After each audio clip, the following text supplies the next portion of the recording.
Bore da iawn I chi gyd, a chroeso cynnes i'r gwasanaeth. Diolch yn fawr iawn I chi am ymuno ni heddi. Mae'n hyfryd I gael eich cwmni chi unwaith eto. Croeso cynnes iawn I chi gyd.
Yna arweiniwyd Iesu i'r anialwch gan yr ysbryd I gael ei demtio gan y diafol. Wedi iddo ymbrydyo am 20 dydd a 20 nos, daeth arno eisiau bwyd. A daeth y temptiwr a dweud wrtho, os mab Duw wyt ti, dywed wrth y cerrig hyn am droi'n fara. Ond atebodd Iesu ef, a mae'n ysgrifenedig, nid ar fara yn unig bydd dyn fyw, ond ar bob gair sy'n dod allan o enau Duw. Yna cymerodd y diafol ef i'r ddinas sanctaeth, a'i osod a dŵr uchaf y deml a dweud wrtho, os mab Duw wyt ti, bwrw dy hun I lawr, oherwydd y mae'n ysgrifenedig. Rhydd o'r chymyn yw yngylion amdanat, byddant yn dy godi ar ei dwylo, rhag I ti daro dy droed yn erbyn carreg. Dywedodd Iesu wrtho, a mae'n ysgrifenedig drachefn. Paid â gosod yr arglwydd Dduw ar ei brawf. Unwaith eto cymerodd y diafol ef I fynydd uchel iawn a dangos iddo holl deyrnasoedd y byd a'i gogoniant, a dweud wrtho, y rhain I gyd aroddaf I ti o'r syrthu I lawr am addoli I. Yna dywedodd Iesu wrtho, dos ymaith Satan oherwydd mae'n ysgrifenedig. yr arglwydd ddew a ddoli ac ef yn unig a wasanaethu. Yna godawodd y diafol ef, a daeth yngylion a gweini arno.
Dydd Mawrth yma mae'n ddydd Mawrth ynyd, neu'n ddiwrnod pancos, neu'n ddiwrnod crempog, neu os ych chi'n dod o Gwm Tawe, mae'n ddiwrnod gwneud ffroes. Mae dydd Mawrth ynyd yn dod cyn dydd Mercher Lludw, ac mae dydd Mercher Lludw yn gychwyn ar dymor arbennig iawn yng nghalendr yr Eglwys Gristnogol, sef tymor y Grawys. Nawr, wn i ddim amdano chi, ond sa'i eriod wedi rhoi'r gorau i fwyta unrhyw fwydydd arbennig yn ystod tymor y grawys. Dyw e ddim yn rhan o'r traddodiad rydw i wedi cael yn fagu ynddo. Nawr mewn rhai traddodiadau eglwysig, fe osodi'r lludw ar dalcen pobl, fel arwydd bod tymor y grawys wedi cychwyn. A dyna lle daw'r enw Mercher Lludw, Ash Wednesday yn Saesneg. Tybed siwt mae pobl yn ein cymdeithas ni yn edrych ar dymor y grawys heddi. I lawer, does dim arwyddocâd iddo fe o gwbl. Ond wedi dweud hynny, mae pawb yn barod i nodi diwrnod Pancos yn dyn nhw. Ond ar ôl bwytau Pancos, pryn bod unrhyw sôn wedyn am arwyddocâd tymor y grawys, a dyw e ddim help bod ambell i siop yn cyfeirio at ddiwrnod Pancos, nid fel diwrnod Pancos, ond fel Jiff Lemon Day. Dyw'r rhan helaeth o bobl ddim yn sylweddoli'r symboliaeth na'r arwyddocâd grefyddol i ddydd Mawrth Ynyd. Yn ôl traddodiad, mae'r diwrnod hwn yn gyfle i gyffesu'n pechodau cyn i'r grawys gychwyn. Mi roedd yn ddiwrnod i gael gwared ar yr holl fwydydd bras yn y tŷ na ddylid i bwyta yn ystod y grawys. Wyau, blawd, halen a llath, yr union gynhwysion sydd mewn Pancos. Ac felly, pa gwell ffordd o gael gwared ar y bwydydd bras hynny na gweithio ffroes. Ond mae'r union gynhwysion yn ôl i'n traddodiad yn symbolau o'r 4 elfen bwysig iawn o'r ffydd Gristnogon.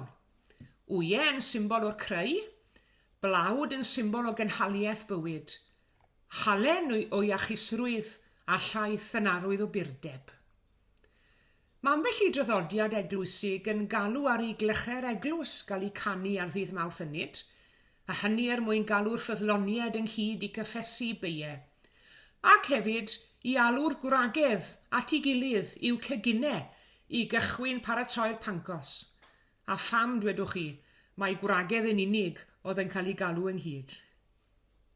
Erbyn heddi, mae'r rhoi'r gorau i ryw fwydydd arbennig yn ystod y grawys yn fwy i wneud ar awydd i golli pwysau yn hytrach nag i wneud â ffydd a chyffes. Ond nid rhywbeth arwynebol yw'r grawys. Mae yna ddyfnder i ystyr ac arwyddocâd a phwysigrwydd y tymor hwn.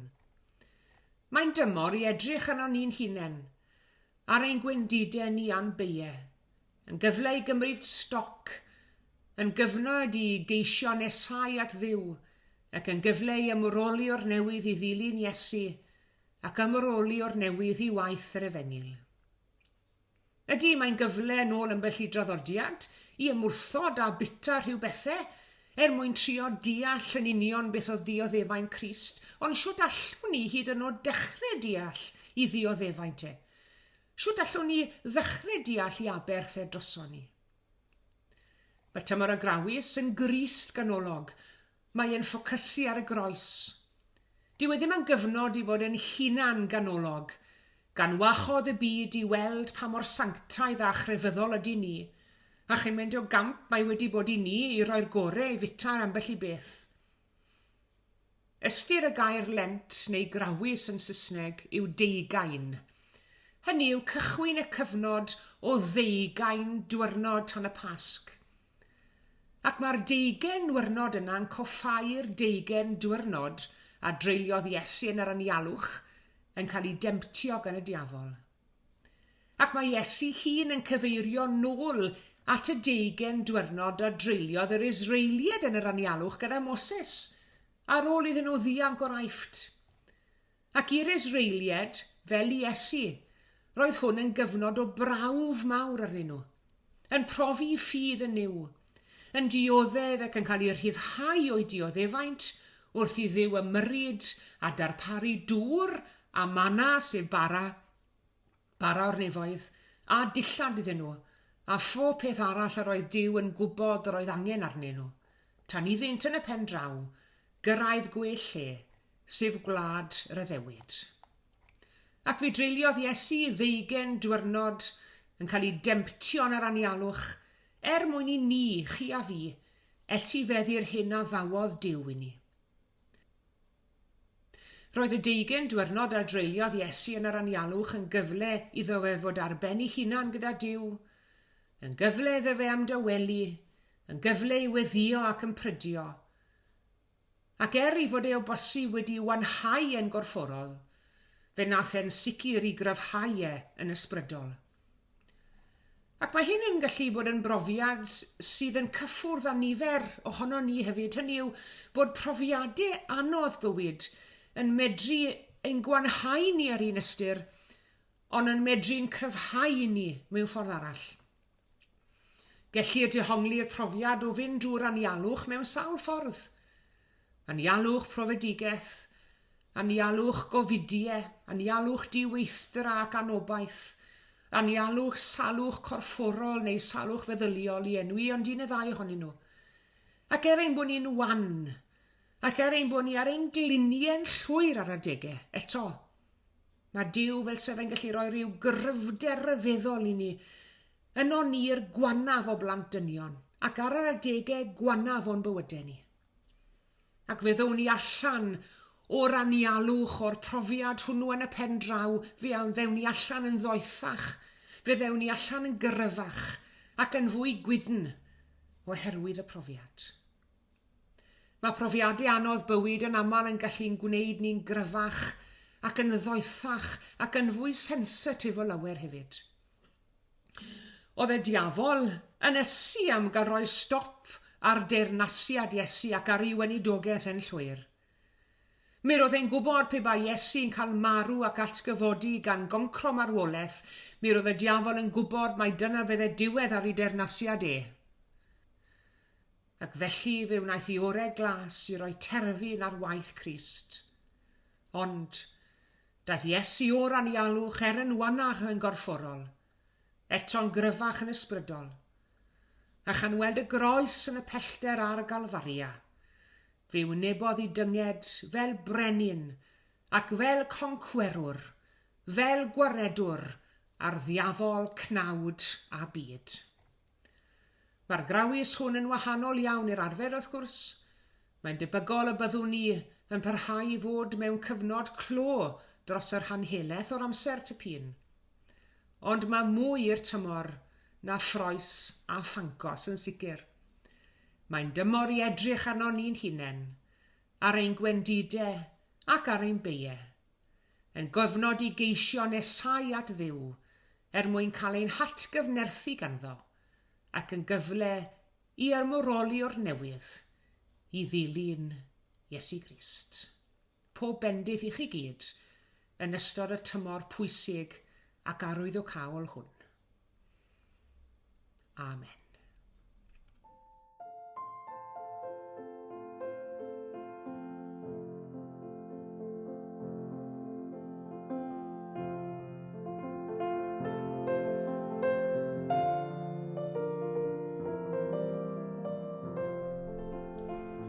Gweddion. Bendithion ni arglwydd yn ystod y tymor grawys hwn, wrth i ni gofio am pryd a disgyblaeth Iesu dros 20 diwrnod yn yr anialwch, yn gorchfygu temtasiwn ac yn ei baratoi ei hun ar gyfer ei waith achubol yn y byd. Wrth i ni ddilyn ôl ei droed o Galilea i Galfaria, rhoi ni yn ein pererindod ymroddiad a disgyblaeth i fod yn ddilynwyr teilwng iddo. Arglwydd Iesu Grist, fe brofais ti galedu'r diffeithwch ac ing temtasiwn, estyn dy gymorth i'r rhai sydd mewn ar gyfwng, yr rhai sy'n dwyn beichiau a chyfrifoldebau trymion ac ademtir i rhoi'r gorau i'r ymdrech. Yr rhai sy'n ymdrechu o dan ymgylchiadau anodd i warchod teulu, ac ademtir gan fethiant a digalondyd. Yr rhai sy'n dioddef gwawd a gwrthwynebiad am ei tystiolaeth i ti, ac ademtir i golli ffydd. Yr rhai sydd mewn afiechyd, llesgedd a phoen, ac ademtir i anobeithio am wellhad. Rhwydd hwy ac i ninnau ras i ddyfal barhau, a rhan yn llawenydd dy oruchafiaeth. Gadewch i ni weddio weddi'r arglwydd.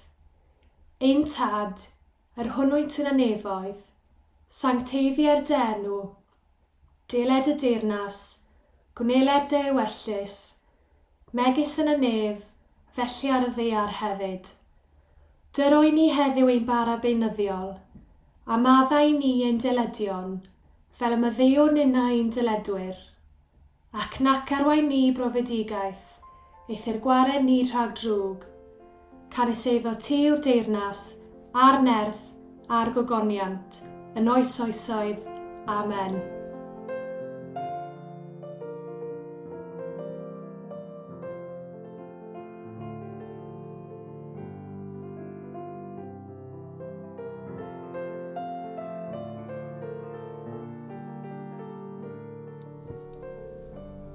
Diolch yn fawr iawn i chi gyd am eich cwmni heddi. Diolch i bawb sydd wedi cymryd rhan. Tan y sul nesaf, cadwch yn ddiogel ac yn iach. A gras ein harglwydd Iesu Grist, a chariad Duw, a chymdeithas yr ysbryd glân, a fyddo gyda ni oll.